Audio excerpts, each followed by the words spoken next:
How's it going on? How's it going, everybody? Dr. Robert Berghorn here, physical therapist and owner of Ascent Physical Therapy here on Long Island, New York. I know last week I wasn't on. We did have a little bit of a hurricane come through. I did not have power, so I used that as a little bit of an excuse to get away with not doing a live last week. I hope everybody's doing okay. I hope everybody has power. If you don't, I hope it is coming back for you soon. I know that there's still a few of my friends out there who do not have power, so I have been helping them out where I can. So if you do need anything, please feel free to reach out to me. I'd be more than happy to help you any way I can. If there is anything that you do need in the meantime, please feel free. Message me, comment, whatever. Today, we're going to be talking a little bit about hip pain. Hip pain is a pretty common thing that does happen. Less common in general compared to other things as far as endurance athletes. As endurance athletes, we do tend to have more issues in our lower legs and our feet, but we do, of course, have it in our knees and our hips, especially as well. So this is one of the Tactical Tuesdays we're going to talk about today and go through the 3 different reasons why someone would have anterior or front hip pain, especially when they're cycling and going through the upstroke. We go through the cycle, we see people riding, sometimes they look a little bit funny, especially when they're either arching their back a little bit or if they're keeping their knees out to the side. That is something to help avoid some hip pain. It is something that is common with people that are experiencing hip pain in the front or in the groin, as pain in those regions are very common presenters for hip joint issues. At the same point, you can experience hip pain in the back as well, but today we're going to be focusing more on the hip pain that you or your friends or your family experience hip pain in the front. This is not necessarily the recreational cycler who is more upright, who's riding the roadster or a mountain bike, or someone who is riding like the recreational bicycles that you do see every day on the streets. But this is more for the people who are riding road bikes or riding triathlon bikes, who are more in the aggressive positions, where they are more in the aero position, where they're leaning forward a little bit more, as this does give a little bit decrease in the space, but at the same time makes us a little bit more aerodynamic. So we're going to go through it. If you guys do have any questions, comments, concerns, please comment down below. I will be able to see them as we're going through this. I will be able to comment live or be able to answer those live for you and help other people deal with the same concerns that they may be dealing with, or same questions that they may have but are not brave enough to ask that question. So please feel brave. Please feel the need to at least comment, and please give all your questions to me, whether it is here or if you feel like you do need to ask it privately, please message me. All right, so let's get in with it. So the first thing that we're going to talk about, each of these different topics or different aspects or reasons why you can experience hip pain are things that are simple to more complex. Each of those 3 will get a little bit more complex. So one will be, as I discuss it, it will be a little bit different as I go through it, or it'll be a little bit longer. So the first thing is that we can experience anterior or front hip pain while riding, especially when we're coming up on the upstroke of our cycling stroke, is an improper bike fit. It is something that can be common, especially if either you've changed bikes, or the style of cycling that you've tried is changed. Whether you become stronger or weaker, or whether you become, if you're an adolescent and you've grown, that is something that you do need to take into consideration as things go along. Even your competitiveness, if you become a little bit more competitive and you try to go into a more aggressive bike stance, to try and shave off a few more seconds over the course of your race, it is something that can come up, especially if you're riding for those longer hours and your hip's not used to it. It is something that can occur. So making sure that you do have the proper bike fit, and if you do have your bike fitted appropriately according to what either 1 or 2 other mechanics or a physical therapist or some exercise related person who is trained and certified to do appropriate bike fitting for your sport, and you notice that you are getting hip pain either because you've changed to this position, or you've just gotten a bike and you thought that you positioned yourself appropriately based off of what you feel on your other bikes that you've experienced, or you're new to this kind of style bike, Making sure that you do have that fit is what's going to be key. Whether you do not have, so basically this will be caused by either having a seat post that is too high, or your handlebars are too low, or it can be from the bike frame being too big. So if your bike frame is too big and you're reaching out further, you're a little bit further along, you're a little bit more bent over, you will get that pain from that, because basically the hip does not have enough space to get around. That is one of the more simpler things to do. That is the first thing that you should do, is make sure that your bike is fitted properly. And if, just in case you do have hip pain when you're coming up through your pedal stroke as you're cycling. Now, the second thing I want to go through is a little bit more complicated. Is the next thing that you need to check as you go through this, and this is your hip flexor and core strength. You may notice, because we're a little bit of a sedentary population to begin with as human beings, you know, either because of COVID or because of our jobs in general, whether we are, if you have desk jobs, or if you've been more sedentary now that COVID has still been around and has still been present in your life, making sure that you're not slacking with your hip flexibility training and your core strengthening is what's going to be key. One of the misconceptions with hips in general is, even if we are tight in our hips, at the same time, those same muscles can be weak. And that is one misconception that people get wrong all the time. Just because it's tight does not mean that it is strong. And it is something that people run into all the time. As you're going through your upstroke of your cycle, and as you're going through, especially if you're doing a road bike or a triathlon bike, you will have most likely clip-in pedals, or if you have even pedal cages around your pedals, so that you do have to use some effort in order to get your foot up to the top of that pedal stroke. You will notice that you do have some extra effort that you need to have from either your core muscles, your abdominal muscles, or from your hip flexor. And can you develop hip tendonitis or hip flexor tendonitis from that? Yes, you can, especially if your muscles are not strong enough and not used to it, especially if they are tight as well. So making sure that your core stability is on point, making sure that your hip flexor strength is on point, and making sure that your hip flexor flexibility is on point is what's going to be key in making sure that this is not the issue that you've been dealing with for your hip pain as well. The last thing that we're going to talk about, and a little bit even more complicated and something that can be checked on later if all this is on point, whether you have the bike fitted appropriately and then you have your core and hip strength and hip flexibility on point. The last thing that I want to talk about is your hip morphology changes. Now, this goes from birth. This goes to as you age, as you get into your elder years. This is something that is not something that is stagnant or something that is one and done. It's something that does change as we get older. So it is something that does need a little bit more specialty care. So if you are if you have all the other points that I talked about on point, but you're still dealing with some anterior or front hip pain when you're cycling, this is something that could be going on as well.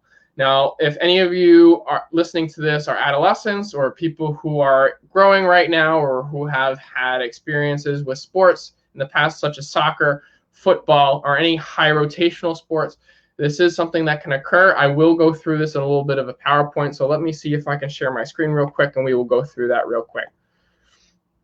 Okay, so you see my screen. We're going to go through the PowerPoint. If you can't see the PowerPoint real quick, please comment below just so I can kind of go through that and kind of mitigate that. So the first thing is a canter pincer lesion. Now, this is not something that you need to worry about. It's not cancerous. It is something that is more developmental, or it can be done through birth, especially if you have hip dysplasia. It is something that can be developed over time just due to normal body movements or exertional forces such as football moves or soccer moves where you're cutting, changing directions very quickly. You will notice that sometimes you can develop this. Now, what this is just a bony outgrowth. When we have the pincer lesion on the acetabulum or the pelvis side of the hip, or you can have a bony outgrowth on the femur side of the hip, or you can have a combination of the two. Now, regardless of whether you have one or the other or both, you will notice that whether it is one side or both sides, you will have decreased range of motion on the affected side. You will notice you still will have that front hip pain, or you will have that groin pain. that's deep in there. It's achy. It feels like you get stuck. You feel like you are pinching something. You feel like you can't move any further, no matter how much flexibility. If you can squat down, you feel like you get stuck. Now, this is something that over time, if not taken account of or not taken into consideration, or if it's not addressed, it can lead to other things that I will talk about a little bit later. And this is why I put this first, just because it can lead to what we're going to talk about later. Things that you can do right now if you are someone who does have this, who has been diagnosed with this, but does not want to go through surgery, is making sure that you do have the appropriate hip capsule mobility, which we're going to talk about next. But then at the same time, making sure that you are changing your bike fit a little bit. You may have to go a little bit less aggressive. So you may need to lower your handlebars a little, or raise your handlebars a little bit, so you are a little bit more upright instead of down into the aggressive aero position. You may need to have a little bit more of a different aero bike fit so that you are a little bit more upright, or you may need to have a lower seat post in order for you to make sure that you're not pinching on any of these structures, so that you're not causing any other breakdown or wear and tear on the hip joint itself. So the next thing is a restricted or hypomobile hip joint. So every joint in our body has a capsule that surrounds it. It gives us the ability for us to move, but at the same time gives us the stability. So if this is a normal hip joint, you have the capsule that surrounds it on the outside. You have ligaments and different other stabilizers, including our muscles, that do surround it. But at the same time, if any of these ligaments or the capsule of the hip joint itself is tight or restricted, it will prevent us from doing any of the activities that we love and enjoy, including cycling. So for example, if we have restriction in the bottom portion of this hip joint here, where you can see where the arrow is, it will not allow for the hip joint itself to depress. And if the hip joint can't depress or go down, you can't bring your femur up as you come up to cycle around into the cycle. And if you can't cycle around, you start impinging the top part of the hip joint, and then you start to have an increased wear. That will give you that pinching. That will again give you that pain, that discomfort. One thing that you can do for this personally at home is kind of give yourself a little bit of a distraction mobilization, which if you are experiencing this, please comment or please let me know, just so that I can give you the appropriate mobilization. But basically all that involves is putting a power band or an elastic band around here, being on all fours, and kind of sideways walking yourself out until you feel a distraction of your hip. And that can alleviate some of that. It can also lead to, over time, if done for upwards of 5 minutes, can give you some relief, can give you some opening up of the hip joint, and can give you a little bit more relief so that you can cycle without that hip pain and still maintain the same level of bike fit that you have, that can be that more aggressive pattern that you want, so you can compete at a higher level. The next thing is a labral tear. So whether this is something that is related to the cam or pincer lesion that we mentioned earlier, or if it is something that has developed over time, if you've fallen, or if you've had some kind of twist, or you've had an old sports injury, this is something that can develop over time as well as you age, and that's all normal changes. But at the same time, if it's a larger tear, or if it's something that happens as a result of having that cam or pincer lesion from increased rubbing or increased wear and tear, it is something that can occur, and it is something that, if it does catch in the joint as you move, it is something that will give you pain. Is it something that will always need surgery? No. Making sure that you do have the appropriate muscular stability of your glutes, making sure you have the appropriate muscular stability of your core can help with it. But at the same time, is surgery something that can happen, or something that is needed if it's a much larger tear and it is something that is unstable, or if there's a flap that is actually going inside the hip joint? Yes, it is something can happen. Is it something that is not, is it something that can get worse as you get older? Maybe. It isn't a death sentence. It isn't something that you are going to deal with for the rest of your life. There are things that you can do to address it. Just make sure that you are addressing everything and catching every angle if you are diagnosed with something like this, just so that you are able to kind of maintain your activity and be able to participate in the activities that you love pain-free. The last thing that can cause hip changes or hip morphology changes that leads to anterior hip pain when you are cycling, especially in a more aggressive position, is hip arthritis. As we get older, there is normal wear and tear of our joints, but sometimes depending on the level of sports that we do, for how long we do it, or depending on how abusive we are to our joints, whether we've been through car accidents or whether we've tripped and fallen on our joints, whether we've had any kind of trauma to the joint itself, can lead to changes in our joints.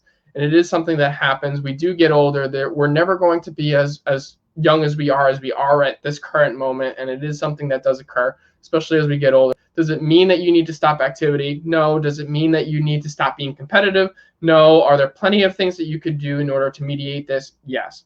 So if you are experiencing hip pain from the front of the hip, especially when you're coming on your upstroke, especially at the top of the stroke, this can be something also that occurs because what happens is, because of the bony changes that happen either at the hip socket or at the femur side itself, can lead to decreased motion that can occur at the hip. And when we have that decreased motion, of course, that does lead to the changes that we do have. So let me get out of this. I'll stop sharing my screen. Okay, so I stopped sharing my screen. So these are things that do happen. These are things that do occur. All right, Catherine says she can't see it. I don't know if she can still see it right now. Anyway, so I did kind of explain it. I did kind of try and go through it. If you do wish to kind of see those pictures, I can definitely send them to you. If you do have any questions about any of those specific questions or specific topics I spoke about as far as the hip conditions, please let me know. I'd be more than happy to help. Okay, so she can see it, but she can't see the PowerPoint. All right, let's see. Share screen.